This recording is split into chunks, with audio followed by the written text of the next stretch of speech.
Barrage à tribus, faut-il dépénaliser avant les élections de février 2020? Pour en parler, je suis en plateau ce soir avec Fabrice Tweli-Biamou. Bonsoir Fabrice. Bonsoir Serge Alain, bonsoir aux copanélistes et bonsoir à vos millions de téléspectateurs à travers le monde. Fabrice Tweli-Biamou, vous êtes le responsable de la communication du PCRN pour le littoral. C'est bien cela? Oui, en effet, c'est de ça qu'il s'agit. Voilà. En face de vous, Salomon Béas. Bonsoir. Bonsoir Serge Alain autour. Bonsoir à mes copanélistes. Voilà, c'est un honneur pour moi d'être sur ce plateau. Salomon Béas, MRC. Pour Douala 3e, c'est bien cela? Effectivement. Responsable. Vous avez une longue... c'est très long, hein? Non, c'est parce que c'est la compétence. Oui. Quand vous avez la compétence en la matière, on vous donne des responsabilités. Quel poste là-bas? Je suis secrétaire délégué en charge de l'intégration nationale et des droits de l'homme au sein de la Fédération communale de Douala 3e. Voilà, bienvenue sur le plateau. En face de vous, président Charles-Élie Zang. Bonsoir, président. J'aime bien souvent Zang, Charles-Élie. Ah, d'abord le nom. Lui, ça fait africain. Moi, Charles-Élie Zang. Ok. Bonsoir, Serge Alain. Voilà, vous êtes le président de la section OJRDPC pour vous leader. Le terme exact, c'est président du bureau. Du bureau. De la section. Parce que quand on dit président de section, c'est comme si la section vous appartenait. Okay. Donc vous êtes président d'un bureau. Oui. Donc c'est un plaisir renouvelé d'être ici, de représenter le plus grand parti politique de ce pays et de communiquer pour le plus grand président de la République de ce pays. Voilà. Maître Augustin Gueffard, bonsoir. Serge Alain, bonsoir. Bonsoir à tous les téléspectateurs. Au plaisir de savoir que Equinor s'est revenu à Douala, sa maison mère. Maître, voilà. Un projet de loi pour pénaliser le tribalisme au Cameroun. Pour vous, il était temps? Serge Alain, il était temps. Je pense que le Machiavel, spécialiste de la politique du parti État, a vu juste. Maintenant, il faut que ce soit bien fait. Il faut qu'il mette à côté de lui les spécialistes de la sémiologie, les anthropologues, pour expliquer aux députés qui viennent dormir à l'Assemblée nationale ce que signifie ethnie, ce que signifie tribalisme. Parce que là, nous aurons à décrypter trois grandes notions: la diffamation, l'injure et les menaces qui constituent ce qu'on appelle l'outrage. Sinon, le juge sera tellement embarrassé. Ce sera un fourre-tout qui occasionnera encore d'autres marches. Or, il ne le faut pas. Il est temps que les choses changent. Ils ont vu juste. Maintenant, il faut que ce soit bien fait. Donc, il faut que toutes les compétences, que personne ne s'accapare la paternité de ce texte, il faut que toutes les compétences s'associent pour vraiment commencer par définir ce qu'on entend par tribalisme. Voilà. Ok. Merci. Charles-Élie Zang, comment vous accueillez ce projet de loi? Ce n'est pas encore, mais ça fait le tour des réseaux sociaux hier. C'est un bon signe parce qu'on a demandé que le tribalisme soit pénalisé. Oui, Serge Alain, vous savez, la session parlementaire qui arrive là est celle qui est souvent consacrée au vote du budget. Oui. Elle est de temps spécial qu'elle arrive après le grand dialogue. Oui. Elle est de temps spécial qu'elle arrive au moment où on convoque le corps électoral. Voilà. Elle est le temps. Donc vous voyez, il y a un lien. Elle est le temps importante qu'elle est à cheval, bon, excusez-moi le terme, entre l'élection présidentielle passée et les élections locales qui arrivent. Et c'est une session qui a pour but le vote et l'adoption du budget pour l'année et pour l'exercice budgétaire qui arrive. Et vous savez, l'une des résolutions du grand dialogue, c'était accroître la décentralisation, donc nous donner les moyens qu'il faut. Donc, et en ce qui nous concerne, nous, RDPC, nous pensons que mieux vaut tard que jamais. Et nous estimons aussi qu'il ne faut pas focaliser une telle loi de portée générale au simple fait de l'élection qui arrive. Est-ce qu'on va l'adopter et après l'élection, la désadopter? Non, cette loi valait la peine. Les conséquences négatives, la montée en puissance, les réseaux sociaux, tout ce qu'on a vu, les jeunes qui s'entretuent et on parle de communauté. Non, il le fallait. Heureusement, à un moment donné, que le législateur en a parlé et les députés, non, ils ne dorment pas à mettre. Nos élus ne dorment pas là-bas. La preuve, ils sont en train de travailler sur un texte dont vous-même, vous êtes fiers et, en tant qu'expert, expert du droit, vous aurez votre mot à dire. Donc, c'était bien. Ça arrive au bon moment et ça va permettre de réguler vraiment beaucoup de passions, toujours dans le monde politique où nous nous trouvons. Salomon Béas, il fallait ça? Effectivement, il y avait déjà une montée, n'est-ce pas, du tribalisme qui a démontré effectivement qu'il fallait stopper le mal.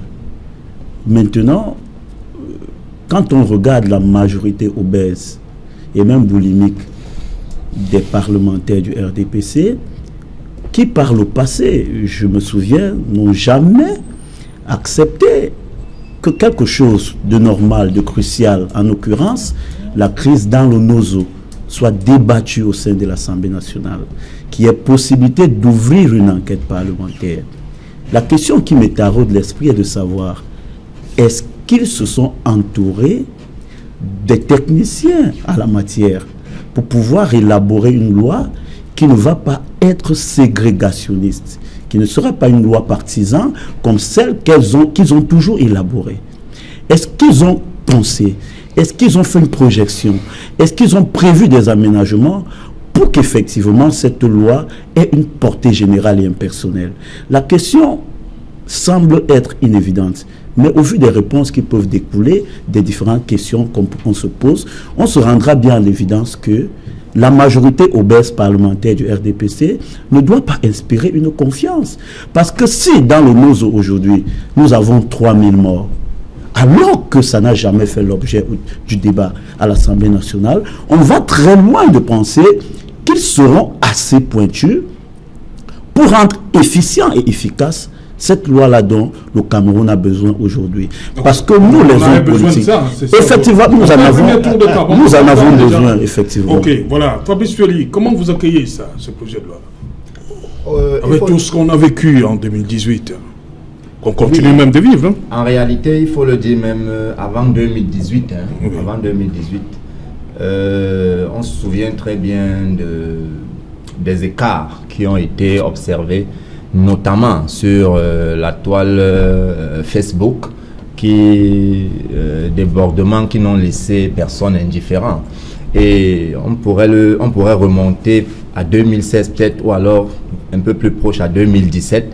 Et moi, je voudrais simplement dire que au PCRN, en réalité, nous nous réjouissons un peu d'une chose, c'est que enfin, ou alors à ce moment précis, avec cette loi qui va sanctionner désormais ces débordements qui, naturellement, comme l'expliquaient les précédents, ne doit pas devenir un fourre-tout ou un instrument de règlement de compte de quelque manière que ce soit.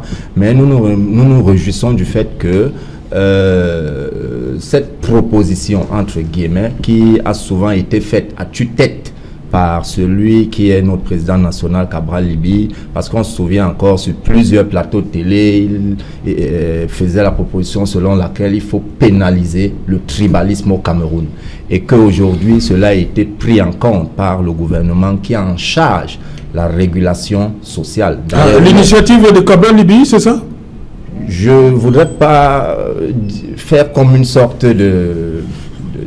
je ne sais pas, peut-être de gonfler les épaules, de le dire, oui. Mais je voudrais simplement faire remarquer qu'en effet, il est le premier à avoir tiré cette sonnette d'alarme et d'avoir fait la proposition de ce qu'il fallait absolument pénaliser le tribalisme au Cameroun. D'ailleurs, pendant la campagne présidentielle, si vous parcourez notre projet de société, vous allez vous rendre compte qu'effectivement cela est proposé à l'intérieur. Pour dire en fait que le gouvernement de Yaoundé, le pouvoir de Yaoundé en réalité a toujours brillé et continue de briller une fois de plus là par cet acte, par son immobilisme, son attitude à observer, à laisser pourrir, alors qu'en réalité en face on peut ne pas être d'accord avec leur vision et proposer de belles choses qui peuvent servir à la cohésion nationale. C'est simplement ce que Cabral Libye a fait. Ok. Maître Ngefak, on revient sur l'aspect purement technique. Hein. Vous êtes sur ce plateau pour ça. Du point de vue du droit, dites-nous, qu'est-ce qu'on devrait comprendre par discours haineux à caractère tribaliste et communautariste? Pour ceux qui nous regardent en ce moment, comment éviter ça? Ne pas tomber dans ce que le législateur va appeler discours, et vous-même, discours haineux à caractère tribaliste et communautariste. Serge Alain, il faut découper votre phrase. Oui. Discours. C'est quoi un discours? Adjectif qualificatif haineux. Que signifie haineux? À caractère tribaliste. Qu'est-ce que la tribu? Qu'est-ce que le tribalisme? Ce sont des notions que les spécialistes de la sémantique, les anthropologues, doivent découper pour nous dire au Cameroun, voici ce qu'on appelle la tribu, matériellement parlant. Parce que si on ne parvient pas déjà à localiser ce qu'on entend par tribu, il y aura problème. Parce que, je prends un exemple simple. Une guerre de propos entre francophones et anglophones, est-ce que ça peut être taxé de tribaliste? 2. Est-ce qu'en disant un bassa tout court, Voilà. est-ce que ça intègre le bassa des Écarts et le bassa de l'autre côté du centre? Toutes ces petites notions-là doivent être scindées pour que nous comprenions ce qui choque, ce qui gêne. Parce qu'en réalité, il s'agit de l'outrage qui porte atteinte à la paix publique. Voilà. Alors, l'article 241 nouveau, c'est outrage attribut. Voilà. Titulé outrage attribut. outrage attribué. C'est le chapitre 2 Oui. qui traite, qui protège la paix dans la République. Y étant, nous avons la notion d'outrage. Que signifie outrager quelqu'un? L'ancien droit, parce qu'actuellement c'est le nouveau droit qu'on veut créer. Outrager quelqu'un, article 152, c'est diffamer, c'est insulter, c'est menacer. Pour le dire, l'ancien droit avait prévu l'encadrement. Vous avez des articles 302, 305 et 307 pour comprendre ce qu'on entend par injure, diffamation et menace. Maintenant, on y ajoute maintenant la haine. Discours haineux. Non. D'abord, le discours. Oui. Est-ce un discours public? Est-ce un discours fait en privé? Toutes ces notions doivent être définies. On a dit dans l'espace public. Voilà. Si c'est dans l'espace public... Et les réseaux sociaux également. On doit encore circonscrire ce qu'on entend par... Espace public. Espace public. C'est un peu comme ce petit jeu entre manifestation et réunion publique. Il faut définir les concepts. Tant que les concepts ne sont pas bien définis, en réalité, chaque parti politique qui se trouvera gêné dira le pouvoir m'oppresse. Ce sera une infraction fourre-tout. C'est ça le grand problème. Si le texte est adopté en l'état, le président Jean, vous allez m'excuser, ce sont les dormeurs qui auront validé. Parce que le minimum n'aura pas été fait. Il faut élaguer toutes ces difficultés dans l'intérêt de tout le monde. Parce qu'en réalité, qu'on le veuille ou pas, chaque texte de loi répond à une question politique à un moment donné. Que vous soyez de Montesquieu ou de Beccaria, l'esprit de la loi, c'est ça. L'État qui gère, à un moment donné, doit régler un problème politique. Il faut éviter les situations comme celles qu'on a connues dans des pays comme le Rwanda. Ça commence tout doucement, on laisse faire. Ça pourrit, on voit.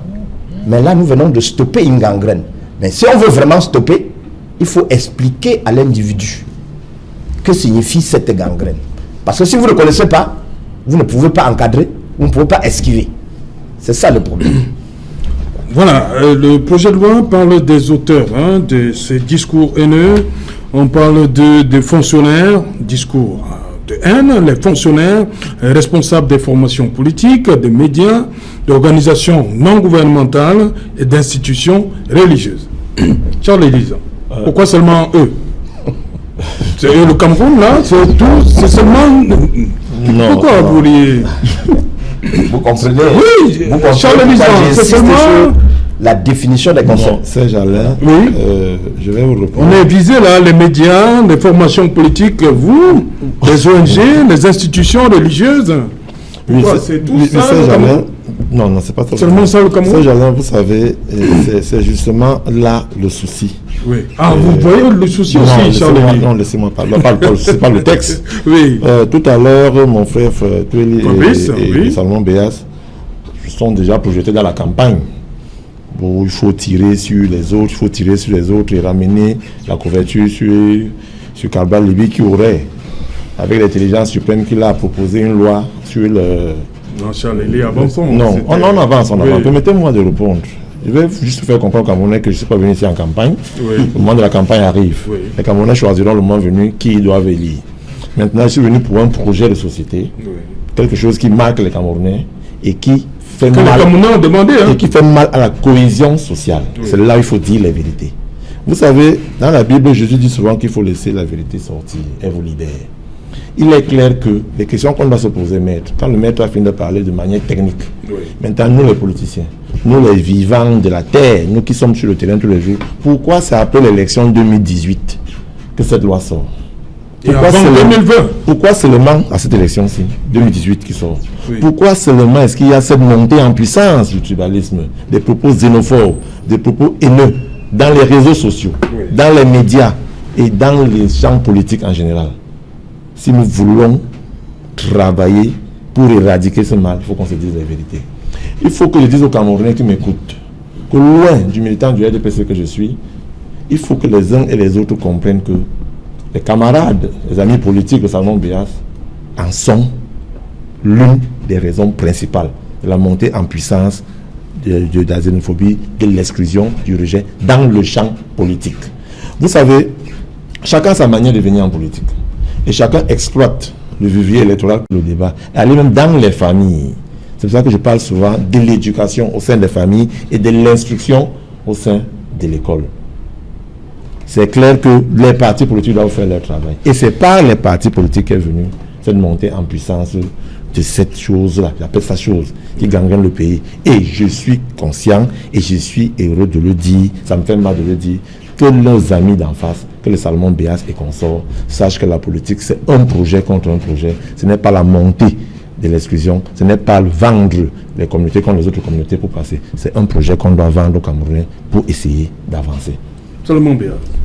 Et Charles-Élie Zang dit que c'est vous qui êtes à l'origine. Je croyais que Charles-Élie Zang avait signalé qu'il n'est pas en campagne. Mais je me rends très bien compte qu'il est en campagne et il porte des accusations fortes dont il ne dispose aucun moyen de preuve. Nous sommes sur un terrain juridique. Nous avons des techniciens sur le plateau. Ils portent des accusations à l'endroit d'une formation politique légalisée et à l'endroit des militants d'une formation politique légalisée. Je ne sais pas si le RDPC vous a envoyé sur ce plateau pour porter ce type d'accusation. Mais je vais vous faire l'économie de parler de ça. À la place, je dirais qu'en fait, quand j'étais tout jeune en 92 et qu'on était allé à l'élection présidentielle, on y arrive. On est à cette époque-là, j'avais vu monter un concept anglo-bami qui était encadré bien sûr par un discours institutionnalisé. En 2004, j'avais encore écouté ce type de discours institutionnalisé. En 2018, ce même discours institutionnalisé est monté sous le regard froid de tous nos administrateurs, sous le regard froid de tous nos ministres et sous le regard froid de tous nos hommes d'État. Aucun procureur, aucun juge n'a jamais pris position face à ça. Aucun préfet, aucun sous-préfet, aucun gouverneur n'a jamais pris position sur ça. C'est pour ça que ça s'est apparenté comme étant un tribalisme institutionnel. Suivez mon regard. Et quand on regarde comment le champ politique fonctionne, et qu'on voit la corrélation qu'il y a entre le RDPC et les institutions de l'État, vous avez vu récemment, à la dernière élection, oui, je voudrais l'assumer sur ce plateau, quand le professeur Maurice Kamto, à cette époque candidat, est parti au contentieux post-électoral, avait dit ceci: est-ce qu'il faut un concours pour devenir boulot? S'il y a un concours, oui, je le ferai. Ça a été crédibilisé, vous vous rendez compte, à Ibolova dernièrement. Nous étions là. Et on nous a bloqué à l'entrée de Bolova en disant: moi je suis un Gabanen et Bassa. On disait: les Bamileke n'entrez pas chez nous. Alors, comme pas extraordinaire. La population qui habite Ebolova, c'est une population qu'on connaisse du point de vue sociologique. Et je vais vous dire, Serge Aléoto, dans ma propre famille, on dit que j'ai trahi. Quoi? Qui? On dit que j'ai trahi. Trahi qui? Je le dis, que j'ai trahi et que les côtiers ont pour orientation d'aller avec le pouvoir. C'est ce que nous vivons. Il faudrait qu'on parle de la réalité. Alors, on parle de quel pouvoir? Mais quand on pousse un peu dans le fond, on se rendra bien que le parti qui détient le pouvoir, même par des manœuvres que seul ce parti connaît et qui ont été rendues publiques en 2018 par un parti politique qu'on connaît, c'est-à-dire le MRC, a attiré vers ce MRC les foudres de guerre. Comme si l'État du Cameroun était la propriété d'un parti politique. Et je voudrais pousser un peu loin pour dire ça, Jean Léoto. Effectivement, si on parle de tribalisme au Cameroun, c'est cette montée institutionnalisée du tribalisme, achevée et utilisée, n'est-ce pas, au profit d'une organisation politique et qui est remontée en surface parce qu'effectivement, l'État ou alors le champ politique a été confisqué et ça s'est apparenté comme si ce champ politique était dédié à une seule personne. On nous a dit à Ebolova que le pouvoir c'est pour nous, embrouillez-vous, vous faites n'importe comment, vous ne pouvez pas diriger ce pays.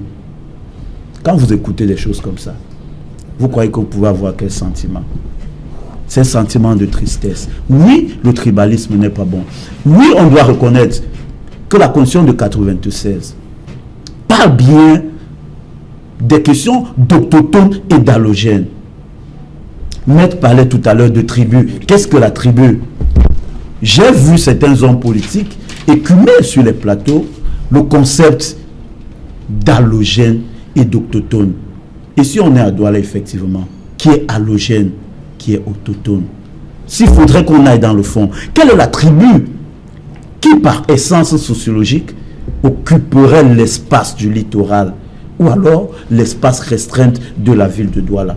C'est cette question qu'il faut régler de fond pour que cet instrument juridique qui mérite, n'est-ce pas, d'être salutaire, parce que cet instrument viendra régler dans le fond quelque chose qui gangrène la société et qui est instrumentalisé par le pouvoir.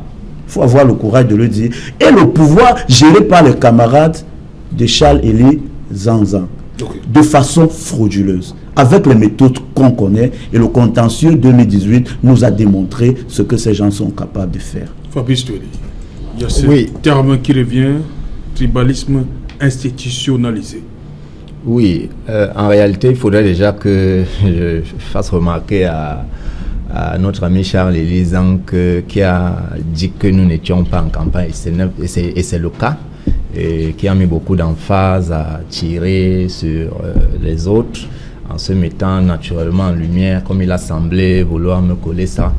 Lui dire que, en réalité, lorsqu'on dit que le gouvernement de Yaoundé fait de l'immobilisme, est assez latent dans ses réactions, ce n'est pas faire insulte au pouvoir de Yaoundé, c'est simplement faire un constat de ce que même ses camarades de parti, on ne cite pas les contemporains, mais il les connaît mieux que nous ici parce qu'il les côtoie. Il le décrit en mondovision sur la place publique. Donc lorsque je l'ai dit, je n'ai pas fait campagne, j'ai simplement relayé une fois de plus et pas de trop un fait qui est vrai. Maintenant, ce que je voudrais dire en réalité, c'est que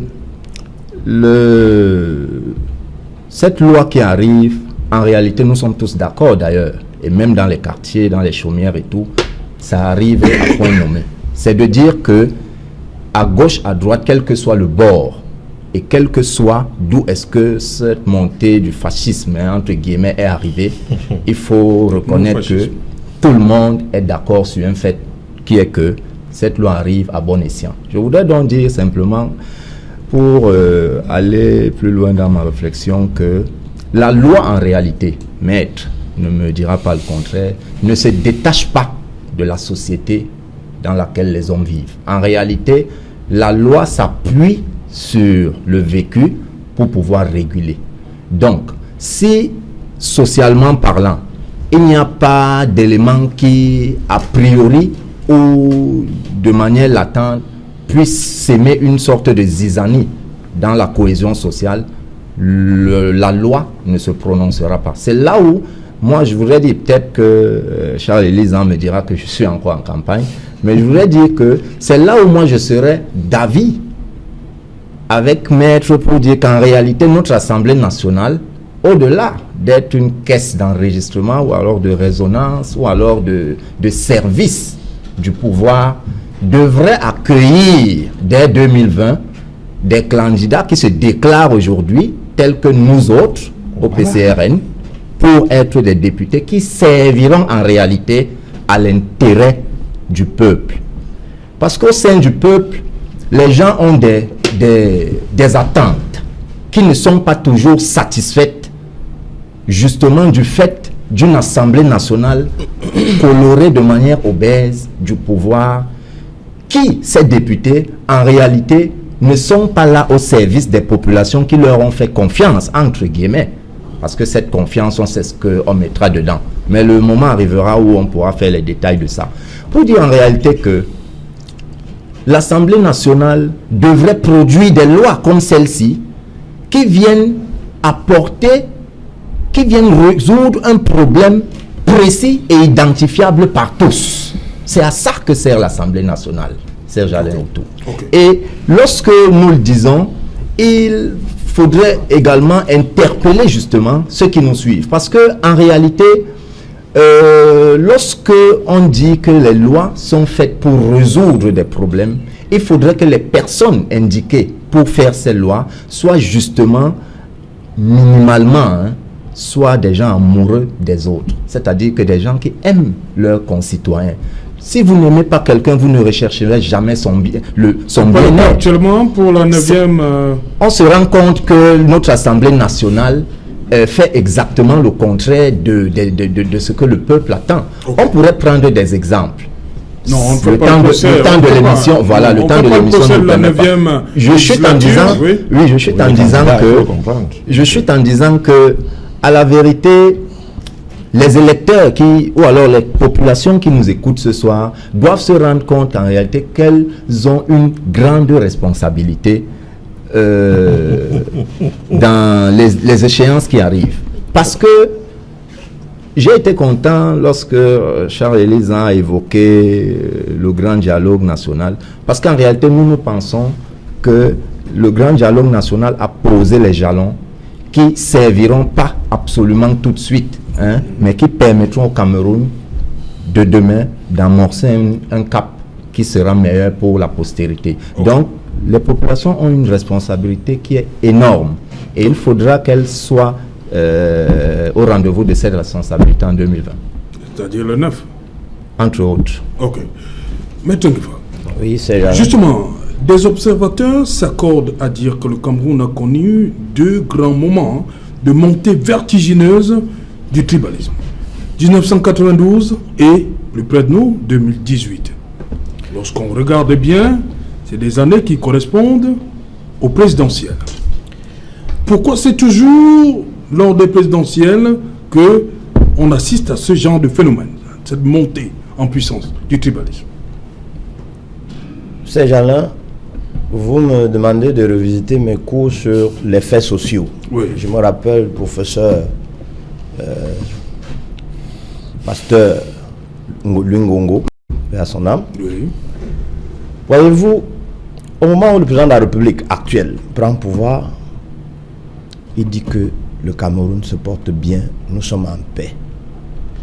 Parce qu'il avait hérité d'une phrase apparemment très simple, mais très profonde. Partout où chaque Camerounais se trouve, il se sent chez lui. Alors, depuis que le président de la République actuelle a pris le pouvoir, il y a un virus qui n'existait pas, qui a trouvé un champ fertile dans notre pays. Et ce gouvernement, depuis plus de 37 ans, nourrit et entretient ce virus. Enfin, toute la société est affecté par ce virus. Et ce virus, c'est le tribalisme. Il faut donc dépoussiérer. Il faut soigner cette société. Vous voyez... Le tribalisme naît sous le renouveau, c'est ça? J'explique aussi facilement, aussi simplement, pour vous dire, j'ai un seul souci. Il faut qu'on explique la veine. Voyez-vous, un État qui se veut serein, un bon État, c'est celui qui prend moins de lois. Quand il y a tellement de lois, ça veut dire que ça restreint les libertés individuelles. C'est pourquoi, vous voyez, les juristes, ils se battent pour qu'on dépénalise. Parce qu'ils se disent, la loi a fait son effet. Elle a éduqué. Elle a permis de correctionnaliser les individus. Or, à la lecture de ce projet que nous avons en main, c'est très dur. C'est une loi très très forte. Parce que si vous le lisez, vous allez voir, est puni de celui qui. Ça veut dire tout le monde. Or, un problème se pose. Celui qui fait quoi? On dit des discours. On ne dit pas un discours. Alors, tout le monde sait. Je ne sais pas si un seul discours suffit. Je ne sais pas si une seule parole prononcée peut être assimilée à un discours. Tiens, des discours. Voilà. Comprenez bien. Parce que nous, quand nous allons plaider, nous allons demander à celui qui accuse de nous expliquer des. Ça veut dire le pluriel. On procède aux incitations à la violence. C'est toujours au pluriel. Voilà. Donc vous avez un problème avec le pluriel. Je n'ai pas de problème. Ici. Je n'ai pas de problème. Il faut d'abord qu'on sache que le discours ne sera pas une parole, ne sera pas un mot prononcé. Il faut que ce soit bien défini. Donc je dis que, à première vue, ce texte, pour moi, c'est un foutou pris à la va-vite pour vouloir tuer un virus qu'on a entretenu, nourri depuis 37 ans. Non. Il faut qu'on mesure la résistance, le poids de ce virus. Les turpitudes, vous avez bien dit que c'est un virus qui s'est manifesté en 92. Oui. Il a vu la réaction, il a pris les vaccins, les sérums et autres. Actuellement, là, il est aguerri. S'il n'y a pas d'antibiogramme, personne ne combattra ce virus. Il faut un antibiogramme. Et l'antibiogramme veut dire, nous devons, l'Assemblée là, qu'elle ne donne pas, elle doit disséquer ce grand virus pour trouver vraiment l'antidote. Et c'est de ça qu'il est question. Lorsqu'un État s'évertue chaque matin à aller créer une loi au provisoire pour régler une situation, c'est que ce pouvoir a échoué. Il faut être honnête. En 82, nous ne connaissions pas ce fléau. Ça veut dire que c'était bon. Sur ce plan, nous avons développé une pourriture. Tuons cette pourriture. Vraiment. Ok. Charles Elisan. Oh, Serge Alain, vous savez, quand un avocat arrive sur le plateau et dit que c'est en 1982 que le tribalisme, la xénophobie, la haine de l'autre est arrivé au Cameroun parce qu'il faut crier. Serge Alain, ce n'est pas ce que j'ai dit. Vous avez dit quoi, maître? Non. Vous avez dit quoi, maître? J'ai dit, je vous écoute. Le président de la République actuelle, oui, en 82, il dit, je prends un pays qui est en paix. C'est vérifié. Prospère. Parce qu'il reconduit sur ce plan une phrase du président Aïjo, paix à son âme. Partout où chaque Camerounais se retrouve, il se sent chez lui. Alors vous, si vous êtes de Bertois ou bien ce que vous de Bourova, ce que nous avons vu là, monsieur Sam Severa Ango. Je peux continuer. Non, permettez.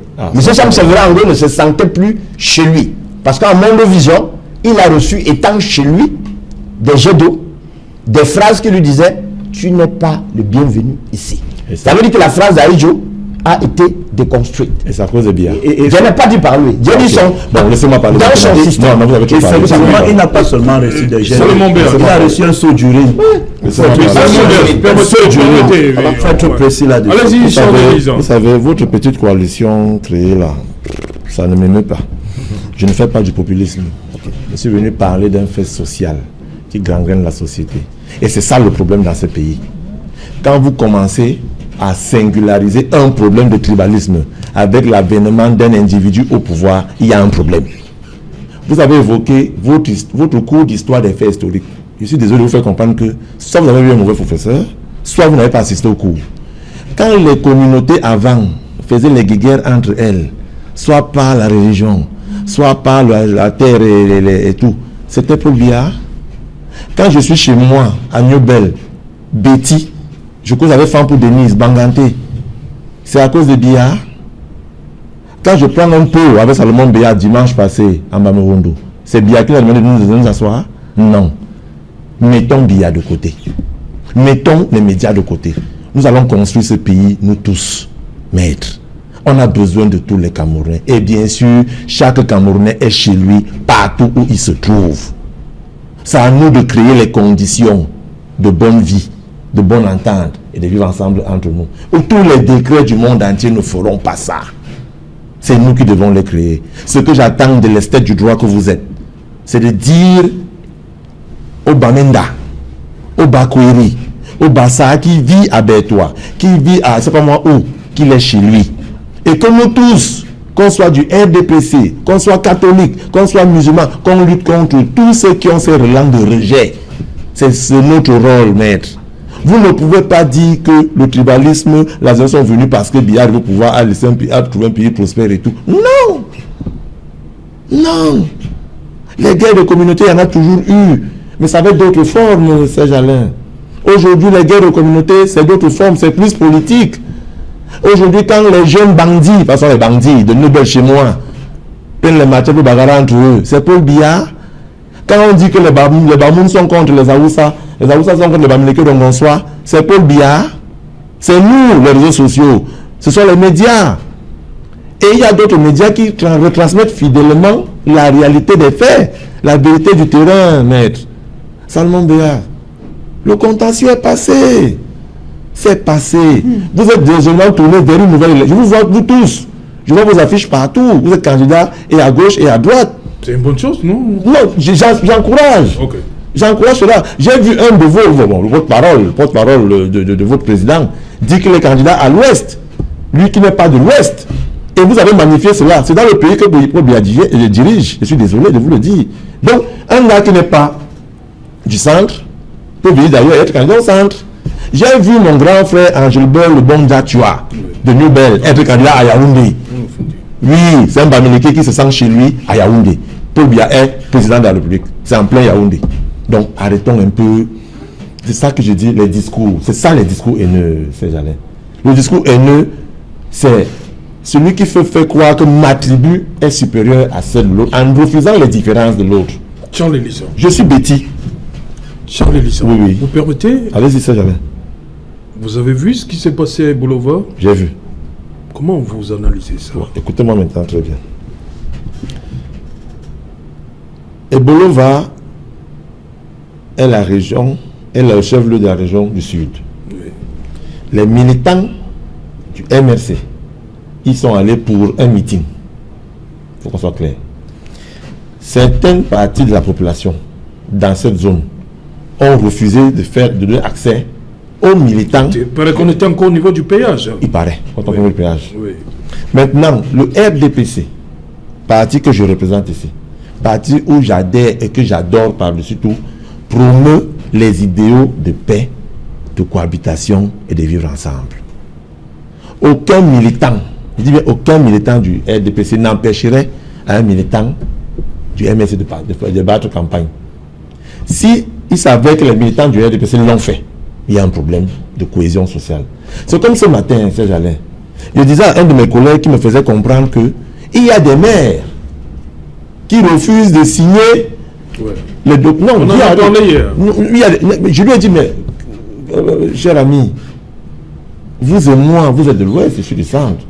Vous avez été l'une des personnes les plus enjolivées lors de mon mariage. Il ne faut pas que la politique... C'est-à-dire, nous au RDPC, nos élus du RDPC, qui pourraient, je dis bien qui pourraient avoir ce genre d'attitude, ne représentent pas valablement notre parti. Et il faut aussi qu'on évite justement de faire croire aux populations qu'il y a des maires encartés RDPC qui refusent volontairement de signer les documents engageant les militants de certains partis à l'élection. Non. C'est ça le discours haineux. Le discours doit être celui par lequel monsieur un militant du RDPC reconnaît que son camarade a mal fait. Quand l'acte que son camarade pose crée un problème de cohésion nationale, quand l'acte que son camarade pose crée le désordre sur la place publique, qu'il soit investi du pouvoir du président ou du pouvoir populaire, je dois dénoncer ce camarade parce que j'ai au-dessus de moi la nation camerounaise. Maintenant, je dois aussi être contre ceux qui, par cette turpitude, essaient de profiter pour balancer des choses qui ne tiennent pas. C'est ça le discours, maître. C'est ça le discours. Ayez le bon sens en commun. Ayons le bon sens comme utilisation, de telle manière que n'encourageons pas pour encourager. Soutenons les nôtres quand ils posent des actes qui vont vers le bien-être social et accusons les nôtres, mettons-les à la face publique quand ils posent des actes qui ne sont pas clairs. Et c'est l'éducation que moi j'ai reçue au RDPC. Ok. Voilà, et Salomon Béas, ce projet-ci arrive quelques jours après la convocation du corps électoral. Une façon pour l'exécutif de dire que, bon, voilà, et avant février 2020, où on aura les élections locales, une façon pour l'exécutif de dire que on ne veut plus assister au spectacle de 2018 par rapport à la présidentielle. C'est pour limiter la casse. Vous savez que j'ai apprécié le fait qu'il y ait un projet pareil qui a vu le jour. Mais vous savez que dans ce pays, il y a les lois qui ont été votées depuis, qui manquent des décrets d'application depuis une vingtaine d'années. Ça se fait dans un contexte où effectivement la majorité obèse. Écoutez, Salomon. Sois poli. Non, vous m'avez coupé la parole tout à l'heure. Non. On avance, ne faites pas reculer. Majorité obèse, on n'a pas volé cette majorité. On l'a gagnée. Vous aurez l'occasion d'avoir la même majorité en février 2020. Je vous le souhaite. Donc, quand vous serez 150 députés à l'Assemblée, on dirait que c'est une obèse. Non. On va vous donner les mains, comme on dit au quartier. On va vous laisser gérer pendant 5 ans. Donc, restez un peu tranquille. Laissez la majorité obèse. Moi, je veux qu'il y ait 180 députés RDPC. Si vous êtes incapable, on prend les 180. Laissez le mot obèse là. Ça ne nous dérange pas au RDPC. Nous, on veut les 180. 2020, allons. On va un peu avançons, Salomon, s'il te plaît. Vous avez fini? J'ai fini. Vous n'allez plus me couper? Bon, ça fait un, il n'y a pas de problème. C'est terrible. Bon, j'étais en train de dire en fait que ce qu'ils ont appelé grand dialogue inclusif, Ils ont rappelé. et Grand qui était dialogue pour national. nous, national, et qui était pour nous un mini congrès du RDPC ou alors un grand congrès qui visait à rassembler les copains et les copines pour manger ce qu'ils ont l'habitude de manger. On vous a vu en dimanche, monsieur le Premier ministre. Hein? Et qui n'avait qu'un seul objectif, empêcher au monde entier de constater que le Cameroun était en train de sombrer. Que comme tu es président. Pourquoi vous avez dit que comme tu es le vrai président? Je croyais Non, qu'il avait restons pris sur la l'initiative. thématique. Je suis en train d'aller vers là, Ah, ok. effectivement. Ok, c'est ce que j'attendais. Il faudrait qu'on comprenne, parce que quand on vient à une émission, on est appelé à rendre compte. On parle au peuple. C'est de ce peuple dont il est question. On est en train de sortir un ancrage juridique pour démontrer que quelque chose est en train d'être fait. Mais la vérité, c'est que c'est Alain Autou. On risque d'avoir des projets de loi comme ceux-là sortis de ces assemblées-là et qui, jusqu'en 2025, ne seront jamais applicables. Ils seront applicables en 2025. Pourquoi? Parce que l'histoire est le témoin de comment on gère ce pays. Et je vais dire autre chose que Charles-Édith en a dit. Il a dit, les bandits de son quartier, qui sont les petits de son quartier, qui étaient sortis avec des machettes et autres, on ne peut pas assimiler ça au tribalisme. Tout à fait. C'est vrai. Mais ces bandits-là, j'ai vécu ces faits. Ils étaient en face des policiers et des gendarmes et on leur demandait de se calmer avec des machettes, des couteaux et des goudins. C'est ça. Mais à contrario, Oui. pour des manifestants pacifiques, on avait tiré dessus. Et je vais vous dire, Serge Alain Autou, puisque nous sommes à l'heure de rendre compte, pour démontrer effectivement où est entretenu le tribalisme. Imaginez que vous manifestez pacifiquement, on vous arrête, on vous conduit dans un commissariat. La première chose qu'on vous pose, c'est que vous êtes de quelle ethnie? Quel commissariat? Quand vous dites que vous êtes Bassa, on vous libère. Si vous dites que vous êtes Banéno, on vous libère. C'est ça qu'on vous a libéré. S'il vous plaît. Quand vous prenez la liste de tous ceux qui étaient à Kondengue, Oui. vous vous rendrez bien compte que ce sont des noms des personnes qui appartenaient à une même tribu. Justement, c'est ça le problème, Salomon. Effectivement, je vais donc vous dire que Parce qu'il y a le soutien. Charles-Élie Angers Oui. manifesté le 26. Non, faux. Oh. Vous étiez chez vous, Salomon. Je suis en train de vous expliquer Je dis comment non. vous dites Je dis non. Et j'ai manifesté après le 26. C'est-à-dire le 8 au Douala. Dans quel quartier? Dans quel quartier, Je Salomon? suis en train de Non, vous dis au Camerounais dans quel Vous quartier? doutez? Oui, je doute. J'étais à la cité des Palmiers. À quel niveau? Ah bon? Oui. Mais il parle quoi? Non, c'était pas bien, c'est grand. Mais il me coupe. Vous n'étiez pas dehors ce jour-là. Mais il me coupe. Non, non. La manifestation était partie de rond-point Petit Pays. Non, non. Jusqu'à l'hôpital. Je suis en train de Je t'expliquer. vous en prie, hein, il y a Mais des effectivement, autres- il ne faut pas qu'il me coupe. Voilà, restons sur la C'est thématique. pour démontrer effectivement que quand nous avons des gens qui inscrivent de façon, je ne sais pas comment je peux appeler ça, dans la conscience de concept d'autochtone et d'allogène, au fin de penser que le gars de l'Ouest qui est né au Cameroun et à Douala et qui a 25 ans à Douala Oui. serait un Non, il n'y a allogène. pas logé. Femme pour un maire à Douala, elle est de l'Ouest. S'il vous plaît. Je Dans vous le parle de préambule. je vous parle de la disposition constitutionnelle. Mais c'est ça. Le préambule dit ceci. Voilà. L'État Salomon. assure la protection des minorités et préserve les droits des populations vous le regardez. autochtones. Ah bon, quand on parle autochtone, c'est qu'après il y a quoi? Et c'est pour ça que votre certains interprétation à politiques, vous. s'il vous plaît, c'est pour ça que certains politiques sont allés jusqu'au grand dialogue national. Mettre sur la table la question d'autochtones et d'allogènes en disant que même dans la répartition des listes électorales, il est impensable que dans une commune, par exemple, je prends au hasard comme Douala 5e, même si tous ceux qui vivent à Douala 5e sont des Bagantés pas extraordinaires, Fonine a été maire là-bas. s'il vous plaît, que la liste soit à 80%, par exemple, Douala, et que 20% seulement soient des gens de l'Ouest parce que c'est à Douala. C'est vous faites. Il faut qu'on arrête ça. Effectivement, voilà le mal qu'on doit traiter. Il faudrait qu'on pense que si il y a quelqu'un qui a de l'adhésion populaire et qui a les prétentions de devenir président de la République, dont les Camerounais adoubent, que ça ne soit pas considéré comme s'il venait prendre le pouvoir d'une tribu. Parce qu'on nous a dit clairement que le pouvoir de Yaoundé, c'est pour nous aller construire les blés, aller vendre les boutiques, aller vendre les beignets, faire le bon On a aussi dit que c'est notre temps de tontiner. On a toujours tontiné. Nous sommes des tontinants. Avançons. Mais ce n'est pas nous qui avons le pouvoir. Avançons, Salomon. Mais quand vous dites que personne ne doit toucher à votre pouvoir, Qui l'a dit? mais je suis en train de vous exposer. Vous doutez? Oui. C'est pas bien. Oh, Salomon. Effectivement, c'est ça qu'on doit traiter. Vous êtes candidat. Parce que nous vivons au Cameroun comme si il y a certains qui peuvent faire les motos, qui peuvent faire du commerce, qui peuvent devenir des militaires. Il y en a d'autres qui sont faits pour aller à l'ENAM, faire la magistrature, aller à l'ERIC, être des grands professeurs, être des grands médecins, au détriment de la grande majorité. Ce n'est pas bon, c'est le constat qui est fait. Si vous prenez le fichier des administrateurs qui nous gèrent, vous allez constater. Le constat est alarmant. le fichier des doyens. Mais s'il vous plaît, si vous prenez le fichier des administrateurs qui nous gèrent, c'est alarmant. Si vous allez au niveau du ministère de la Santé, c'est alarmant. Vous vous rendez compte que c'est une langue qu'on parle là-bas. Si vous allez au niveau du ministère de l'administration territoriale, c'est alarmant. C'est une langue qu'on parle. Si vous allez à la justice, c'est une langue qui est parlée. C'est un constat qu'on fait.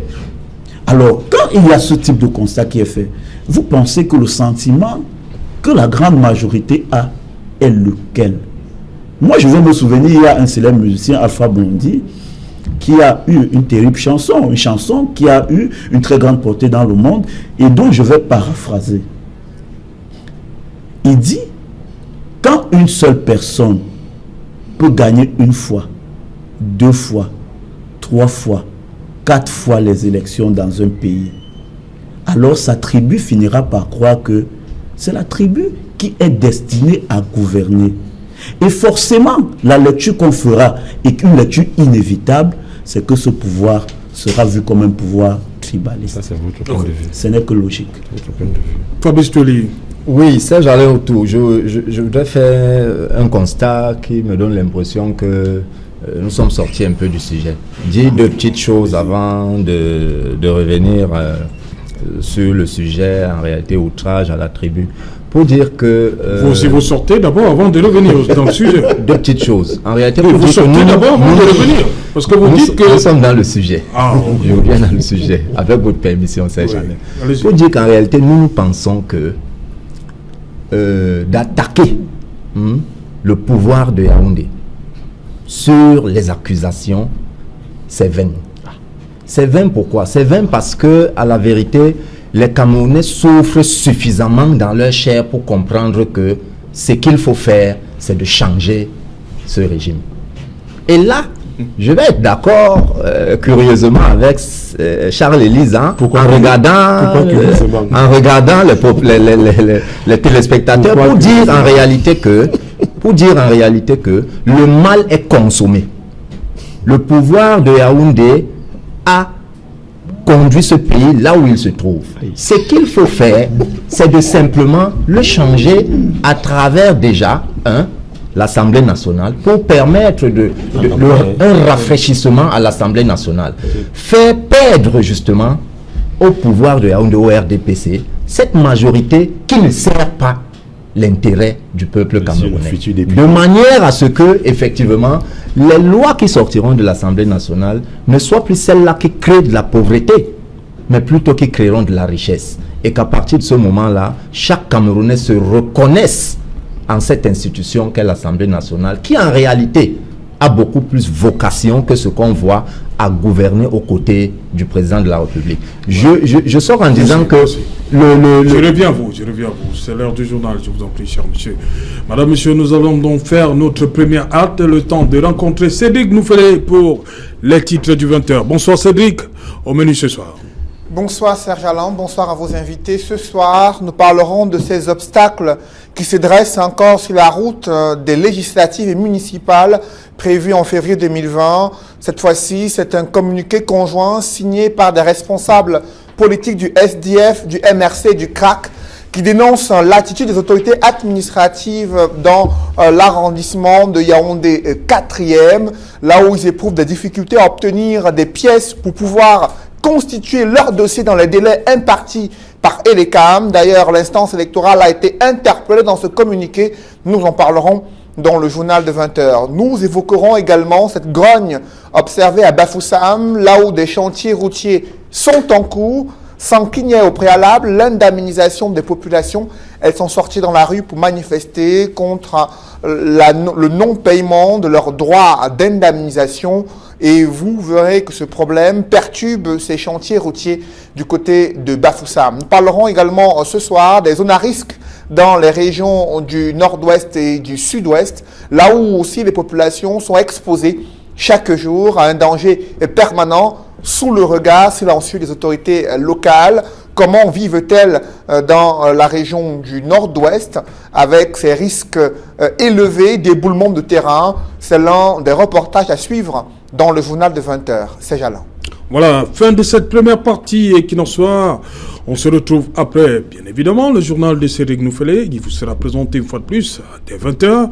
Nous, on se retrouve pour Equinoxoir, deuxième partie, le temps du débrief, toujours. On sera toujours en compagnie de nos 4 invités. Place tout de suite donc, madame, monsieur, à la pause de journal, le 20h, je l'ai dit, je vais cesser de le dire, qui vous sera présenté par Cédric Noufelé. Avait dit, Serge Alain. Voilà, madame, monsieur, dans un instant, la suite, Equinoxoir.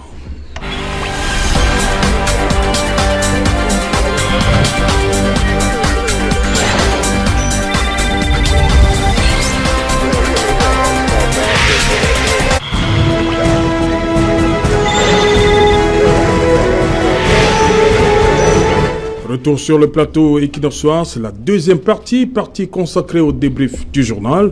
Un seul sujet pour le débrief, et pour parler de cela, nous sommes toujours en compagnie de Charles Lisan, Fabrice Touélé-Biamou, Maître Augustin Greffac et Salomon Béas.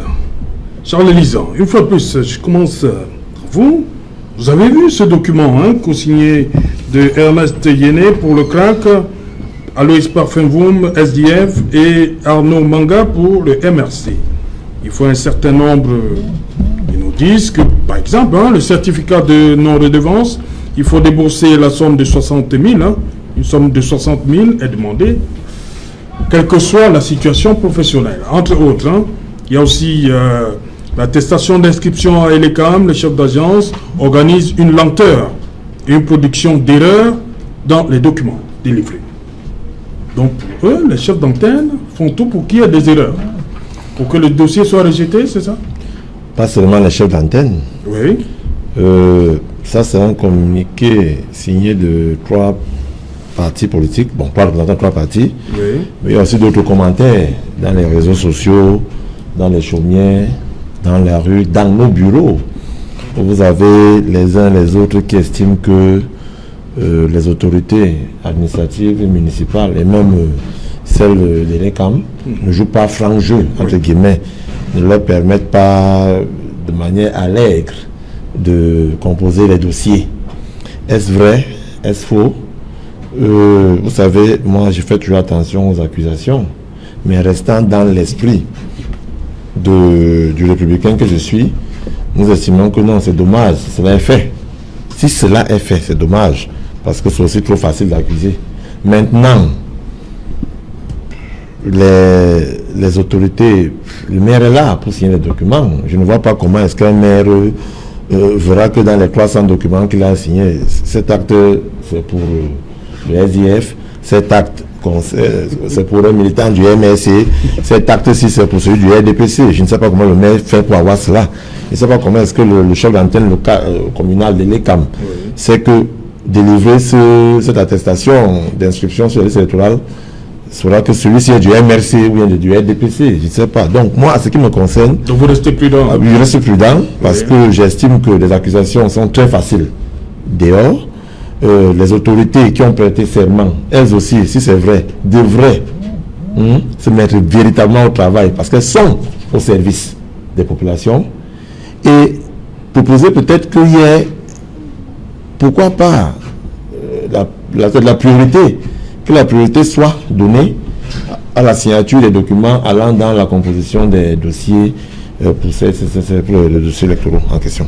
Voilà, nous avons la chance d'avoir sur ce plateau, vous allez aux élections, c'est bien cela? Effectivement. Vous, c'est quoi? Vous avez commencé à constituer votre dossier, Salomon Béas? Effectivement, j'ai commencé à constituer mes dossiers. Vous avez rencontré quelconque difficulté?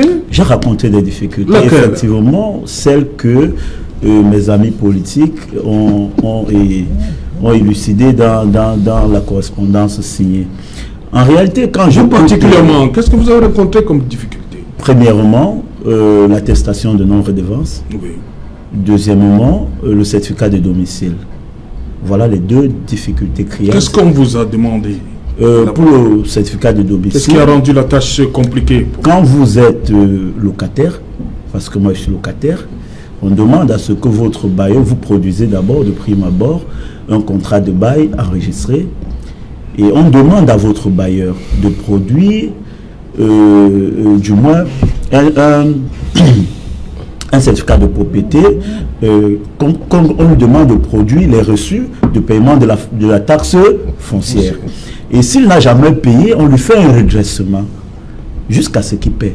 S'il ne produit pas ces pièces, alors vous ne pouvez pas avoir de certificat de domicile. Voilà donc les manœuvres que nous rencontrons au passage. Et Charles a dit tout à l'heure sur ce plateau qu'il se méfie des accusations. Vous voyez, les gens du RDPC ne sont pas honnêtes.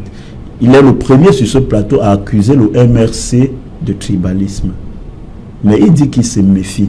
Charles Zanzan, il est clairement établi, et c'est clair là-dessus, que le RDPC est égal à Elecam. Il est clairement établi.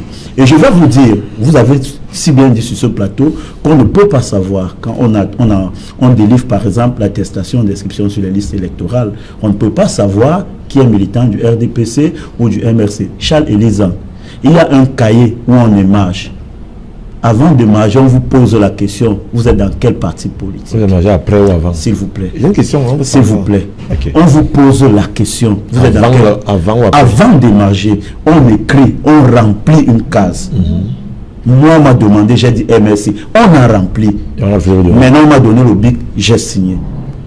Je suis en train de vous expliquer. On vous a pas remis. S'il vous plaît. Oui. que ces gens ont mis tous les mécanismes pour pouvoir savoir qui sont en train de prendre ces pièces. Et tous ceux qui trouvent des difficultés aujourd'hui à prendre ces pièces, que ce soit l'attestation de non-redevance ou de redevance, ou alors le certificat de domicile, sont beaucoup plus les partis politiques de l'opposition. En l'occurrence, les militants du MRC, du SDF et d'autres partis sérieux qui veulent conquérir. Parce que nous savons que sur le terrain, vous êtes vomi. Vous ne pouvez pas être élu. Parce que le peuple est aujourd'hui clair. Il est clair sur sa position. Vous avez passé le temps à enfumer les gens. Et c'est cette peur, s'il vous plaît. Je suis sur le terrain, Charles. Si on met la fraude de côté, vous ne pouvez gagner aucune élection. La preuve en 2018, vous avez fraudé. Ok, merci. Fabrice Tueli, vous êtes partant pour une élection. Vous avez commencé à constituer votre dossier. Les difficultés, vous en avez rencontré, vous? Oui, je l'ai dit ici, dans le cadre de l'une de mes interventions, que effectivement, je serai candidat à cette élection aux législatives à Bouri-Est. Voilà, il faut dire qu'en réalité, le premier constat que nous avons sur le terrain lorsque nous allons vers les services administratifs pour constituer ce dossier, encore qu'il faut préciser que lorsque le corps électoral est convoqué comme il a été dimanche, nous ne disposons que de 15 jours pour constituer le dossier et le remettre. Et de savoir que dans les services, en réalité, c'est un peu compliqué. Peut-être la complication vient de deux choses en réalité. D'abord parce que vous avez des personnels dans ces services administratifs en réalité qui donnent l'impression de ne même pas vouloir servir les usagers qui arrivent. Je ne vais pas faire de procès d'intention à qui que ce soit, mais c'est les constats que nous observons sur le terrain. Et dire que les complications qui sont décriées par l'intervention de M. Béas sont des faits qui sont observés. Moi, je prends pour exemple plusieurs localités.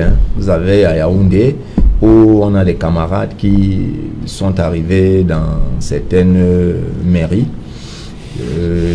ont simplement fait le constat de ce que l'exécutif de la mairie était simplement répondait aux abonnés absents.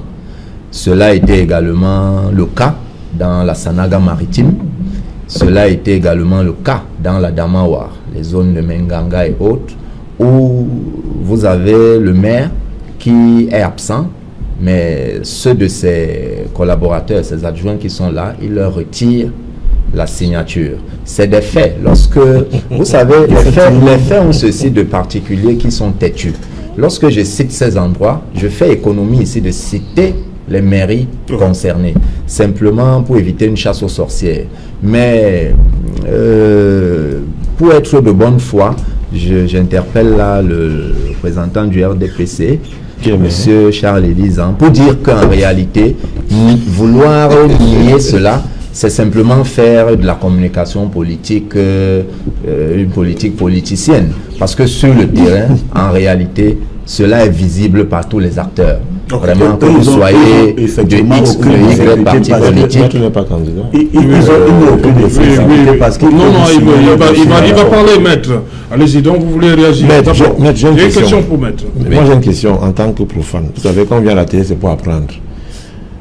Je veux qu'on explique aux Camerounais. Est-ce qu'un maire titulaire, disons le maire, peut retirer la signature à ses adjoints?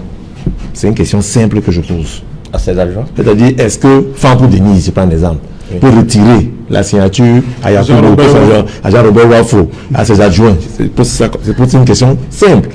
Éclairez la lanterne des Camerounais, s'il vous plaît. Au regard de la loi, non.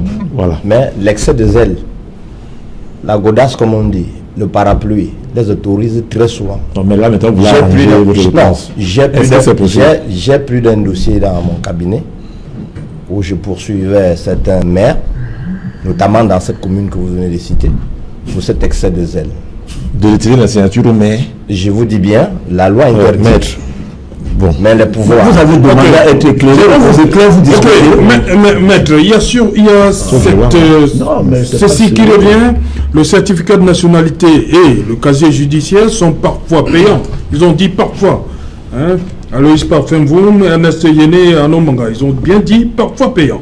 Malgré l'article 295 du Code électoral qui dit ceci, hein, tous les actes, dans son alinéa premier, tous les actes judiciaires sont, en matière électorale, dispensés de timbre et enregistrés gratis. Oui. Comment comprendre que certaines autorités oublient cette disposition de la loi, pourtant Code électoral? Serge Alain, moi j'ai l'impression que ceux qui ont signé ce communiqué, soit ils ne sont pas des Camerounais, soit ils n'ont pas lu le mandat de Semben Ousmane. Dans un pays où... Qu'est-ce qui vous fait rire? Je suis encore... Je parfum, vous m'avez lu le mandat de Semben Ousmane.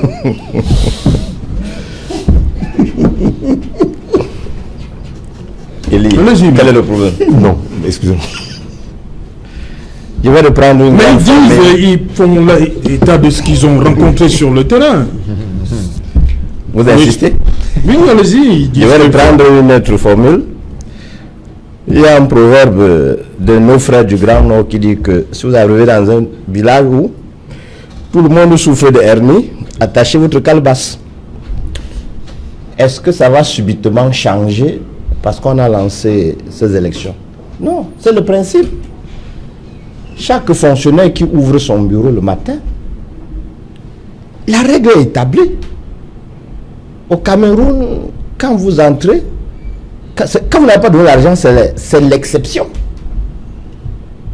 Je ne vous apprends rien. Ne donnez pas l'impression que... c'est vrai, c'est vrai. Quand vous n'avez pas donné l'argent, le Camerounais, de temps en temps, vous voyez, je suis sûr que vous tous avez les passeports. Quand vous arrivez ailleurs, vous essayez un peu, vous voyez comment on vous regarde autrement. Vous vous dites, mais ceux-ci ne sont pas du monde. Donc c'est la pratique.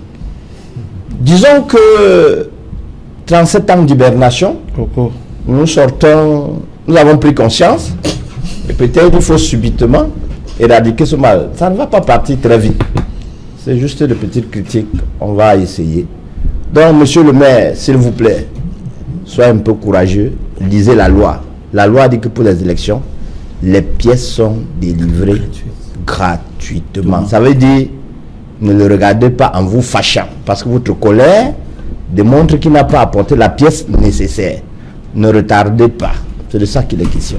Donc nous, ici, comme vous avez demandé l'apport didactique, supplions ceux-là qui ont la signature de ne pas monnayer cette signature pendant ces 15 jours. Qu'ils supportent. Les prochains dossiers qui viendront après le 15, vous allez surfacturer pour vous retrouver. C'est mieux. Non, mais c'est pas... Non, mais attends, non, Charles, s'il te plaît. Charles. Non, mais je reste avec vous. Oui. La ligne 1 dit ceci, dispenser du timbre. Vous savez, je vais toujours caricaturer, ça va faire beaucoup mal à Elisant parce que je sais que lui, il a une vérité vraie. Et une vérité qui se bat pour présenter et qui ne colle pas avec lui.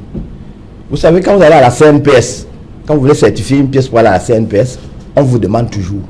C'est pour la CNPS, on écrit CNPS au BIC, tout est gratuit.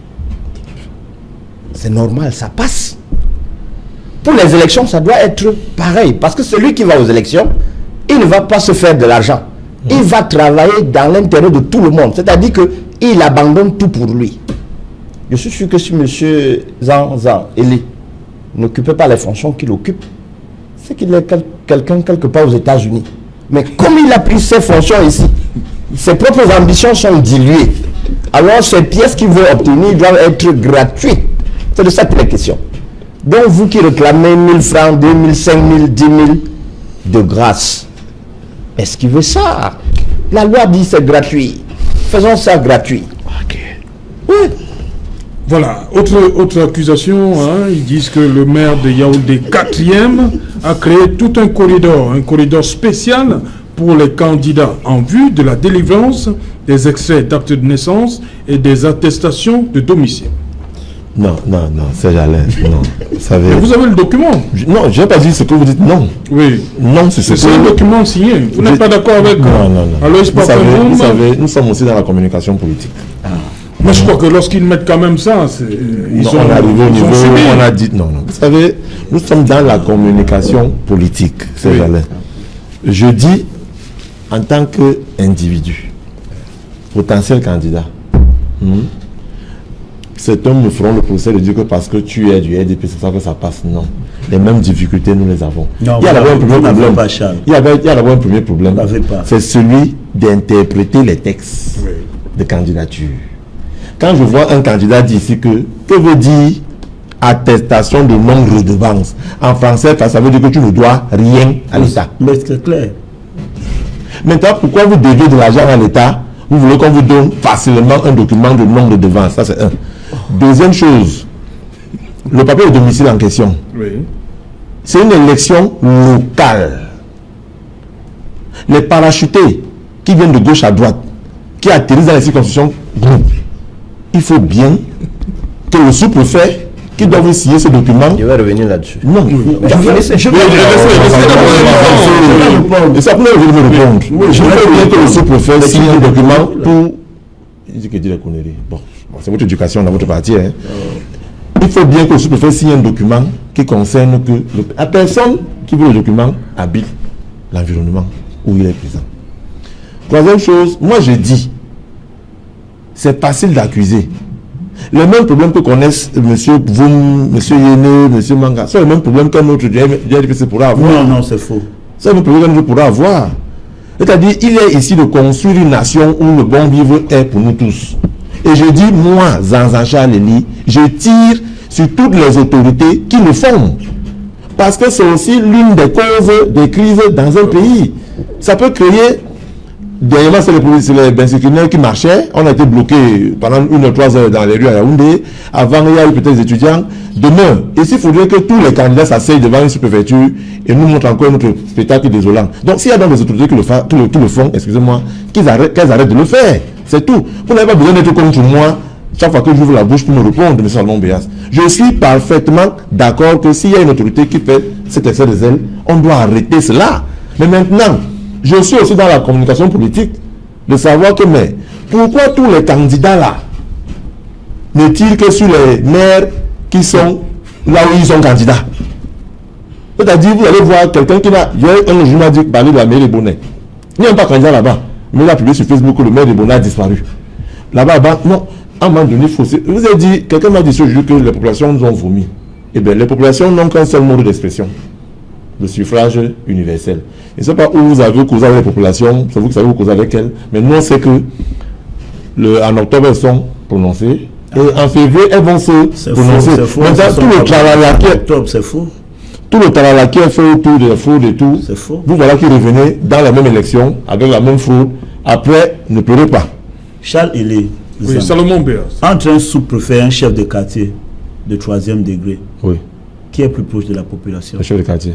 Alors, vous ne trouvez pas que c'est si facile qu'on intègre le chef de quartier dans le processus de fournir à leurs concitoyens, puisque c'est eux qui leur maîtrisent, des actes qui pourraient aider les sous-préfets? Ils ne sont plus RDPC. S'il vous plaît. C'est pas vous qui avez dit qu'ils sont RDPC. S'il vous plaît. S'il vous plaît. C'est le sous-préfet. Soyez posé, s'il vous plaît. Je suis posé. Alors, vous savez bien que le chef de quartier peut attester que tel vit ici. Bien sûr. Il le fait. Alors, s'il le fait, ça devient facile. Si un chef de quartier vous délivre dans un document, vous pouvez l'amener chez le sous-préfet, il vous signe le certificat de domicile sans problème. Mais vous savez que le chef de quartier demande au chef de quartier. Le Douala 3e demande au chef de quartier, s'il vous plaît, a dit que Douala 3e c'est sa circonscription. On peut faire ça, on peut faire le contrat à Douala 1er. Ce n'est pas sa circonscription. Mais il ne l'a pas dit. Oh. Mais Charles, je suis sur un plateau de télévision. Non, c'est faux. Et on m'observe. Oui, je sais. Mais je le dis. C'est faux. C'est ce genre de rouleau. Écoutez Serge, on sait que chez vous, on signe même les documents dans la nuit. Pour vous faciliter les choses. Ça empêche quoi? Mais c'est pas bon. En bloc. Mais en bloc? C'est illégal. Mais c'est illégal. De signer un document à 19h? Non, pas à 19h. À minuit, 1h. C'est illégal. Dans le domicile. Est-ce que c'est illégal? Oui. Ah, le lieu est illégal, maître. Maître. est-ce que le signature d'un document par une autorité compétente dans la nuit. Dans la nuit. Dans cette toilette, c'est illégal. Pas dans cette toilette. Laissez-moi parler. Pas dans cette toilette. Voilà l'expert. Ok. Monsieur Béa. Mais oui, éclairez-nous. Oui. Parce que c'est un candidat. Avant d'y arriver, moi je dis que passer cette euphorie, nous devons être conséquents. Le texte de loi qui permet ce cafouillage est ambigu. Lorsqu'il associe, il met côte à côte domicile et résidence, ça pose problème. Le domicile, ce n'est pas la résidence. Et inversement, la résidence n'est pas le domicile. Lorsqu'on te met déjà à cheval entre les deux expressions, ça permet à celui qui va choisir, parce qu'il y a un pouvoir de discrétion. S'il choisit de sélectionner le mot résidence, il est en droit de vérifier si c'est la résidence. Parce que la résidence veut dire que c'est passager. Or, lorsque vous êtes résident, ça suppose que vous devez justifier que ce n'est pas votre domicile. Par exemple, moi je suis de Fongo Tongo. Tout le monde sait. Madame le maire, Madame Etundi, pour que vous compreniez, notre mère s'appelle Etundi Pauline. Elle est Etundi, fille Etundi de l'autre côté. C'est notre mère chez nous là-bas à Fongo Tongo. Je sais que me suit. Tout le monde sait que là-bas, il n'y a pas de titre foncier. C'est notre domicile. Je suis inscrit là-bas. Si je veux être candidat à quelque chose, vous ne pourrez pas m'opposer tout ce que vous le dites. Parce que tout le monde dans le village, y compris le maire, sait que mon nombril, le placenta, pardon, a été enterré. Vous parlez pour vous, hein? Mais je me fais comprendre. Tous les candidats par la chute de ce parti-là ne sont pas comme vous. Hein? Non. Ah, vous accusez encore. Non. Vous accusez. Je vous dis. Maintenant, vous le savez. La loi n'a pas exigé que pour démontrer la résidence, vous devez aller recueillir la volonté du bailleur. Parce que ce que le législateur veut, il le dit. Ce qu'il ne veut pas, il tait. Quand il veut, il dit. Quand il ne veut pas, il se tait. Quand il veut criminaliser sur le tribalisme, voilà, il veut. Quand il ne veut pas, il ne dit rien. Quand la loi n'a rien dit, n'ajoutez pas à la loi. C'est de ça qu'il est question. La seule chose qu'on doit constater, c'est vous vivez où? Il dit sur la foi. Sur la foi. Non. Attendez. Je vais vous dire pourquoi. Pourquoi? Sur la foi. Oui. Un État normal adresse sa ville. Ah, c'est clair. Un État raisonnable, républicain, adresse le quartier. Ça veut dire que le fichier de cette ville est déposé vous avez la parole, vous n'avez rien dit. Est déposé à la mairie. Vous connaissez le plan d'urbanisme de la ville. Tous les codes sont là, avec tous les décrets et tout. Alors, si vous refusez d'appliquer la base, n'allez pas tirer les... Non. Élisant. Mais vous avez dit que vous habitez Fongo Tongo. Élisant. Que les autres qui habitent, il y a une de 4. C'est simple. Édifions ceux qui me regardent. Oui. Édifions ceux qui me regardent. Tout le monde sait que ça habite Mamouondo. Et édifions, je vais vous expliquer comment ça se passe donc pratiquement. Oui. Enregistrer un contrat de bail ne me prend pas 2 jours. Déclaration verbale de bail. Si je veux être candidat, 100 000 francs, j'ai tout. Alors que je ne suis pas là. Ça s'appelle graisser la patte, attacher ma calebasse. Or, intrinsèquement, est-ce que je suis là? Mais ça n'est pas... Ceux qui décrivent... Je peux faire dans ces informations. Ceux qui décrivent... Ceux qui décrivent là, tous les candidats obtiendront les pièces. Tout à fait. Mais avec des fautes. Et il faut dire où se trouvent les fautes. La pièce que nous aurons en main n'atteste pas que vous êtes vraiment résident. Parce que, est-ce que après ces élections, si vous commettez un fait, avec ce que vous avez réclamé, carte de séjour, attestation de ci, attestation de ça, est-ce qu'on peut vous localiser? Quand vous allez déménager, on saura. Quand vous serez candidat, non? Bien sûr. Dites-moi un peu. C'est un fait. Quand vous serez candidat, est-ce que vous allez quand vous remplissez la fiche, vous indiquez le numéro de la rue où vous habitez, le numéro de la case. Votre case, c'est quel numéro? 3444. Et la rue de la Sainte-Anne. Douala deuxième, oui. Et la rue. Maître, justement, la ville a été adressée, justement. C'est parce que nous n'avons pas encore cette culture de donner les numéros à nos maisons et les numéros aux rues. Non, je suis d'accord avec vous. Que vous savez que la ville a été adressée. Si vous descendez là, vous allez voir que cette rue a un nom. Cette rue a un nom. Et après qu'à 21 laissez-moi parler. Non, maître, on est différé Camerounais. Vous avez remarqué que cette rue a un nom. Et après qu'à 21. Calmez-vous. Ce carrefour a un nom. Cette rue a un nom. Cet immeuble où est logée la fabuleuse télé Equinox a un numéro placé quelque part que la communauté urbaine a placé. C'est parce que nous n'avons pas cette culture. Allons-y. C'est parce que nous n'avons pas cette culture. Déjà de dire que le numéro 113 de la rue 114 du quartier Bonakwama, on sait pas que la rue de, comment on appelle le truc, on vend les matériels de France. La rue de la Casse. La rue de la Casse. Oui. C'est comme ça qu'on en dit. Donc, c'est un problème de culture. Mais c'est là, ça existe. Maintenant, le sous-préfet qui vient d'être nommé, a besoin de certaines informations, maître. Qu'est-ce qui empêche au chef du quartier, par exemple, est-ce que vous avez un document? Moi, j'ai vu parler au contentieux de 2013. Des candidats dans mon propre parti, le RDPC, quand ils parlaient de s'opposer, dans le choix des investitures, s'opposer les uns aux autres par ces documents où un chef de quartier aurait signé que M. Toueli n'habite pas le quartier Noubel Bamileke, habite plutôt le quartier Noubel Bamorondo. Alors il ne peut pas prétendre être candidat dans la liste conduite pour Noubel Bamorondo. Le chef de quartier a signé, ça a été validé en haut. Donc rien n'empêche à un chef de quartier d'aller le voir. Pour qu'il certifie que vous habitez le quartier.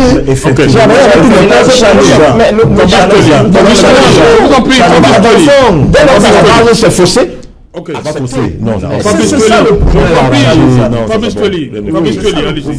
c'est Alain. En réalité, ce que je veux dire très rapidement, c'est que on est là en fait dans une sorte de proposition de ce qui doit être mieux fait. Hein, parce que quand j'écoute Maître, c'est dans cette perspective qu'il est. Mais en réalité, là, présentement, nous sommes sur un fait. Oui, en fait. C'est qu'il faut les délais courts. Voilà, ce qui en réalité pose problème, c'est cette capacité des personnels auxquels les candidats, les potentiels candidats font face, qui ont cette attitude à vouloir se faire graisser la patte pour rendre service. Les amis c'est ce qui pose problème en réalité. Charles Elie permet, encore que en réalité, les textes même auxquels les potentiels candidats font face sont à réviser. Hein? C'est dans ce sens que sont ambigus à réviser, et c'est justement cette ambiguïté-là sur laquelle c'est personnel. Moi, j'insiste sur les personnels. Le problème, c'est les parce 50 que et les millions là. Serge Alain, Charles Elie, permettez s'il vous plaît. Charles Elie n'a pas parce que nous devons aider. Il peut signer les potentiels même à 12 heures du matin. Les potentiels candidats en réalité sont face à cette difficulté, et pour la plupart n'ont pas toujours tous les moyens financiers qu'il faut pour cela. En réalité, il faut déjà faire comprendre, par exemple, que le DG, la Direction Générale des Impôts a saisi les camps pour essayer d'expliquer pourquoi est-ce qu'il s'agit de certificat de non-redevance qui émane de la loi de finances de 2015. Et que, en réalité, la loi, le certificat de non-redevance n'annulait pas le certificat d'imposition et de non-imposition. C'est deux documents qui se prennent dans deux services différents. Le certificat de non-imposition s'obtient à partir du certificat de non-redevance, de l'attestation de non-redevance. Maintenant, tout ça, vous avez beaucoup de candidats qui se retrouvent confrontés à cette réalité et parfois se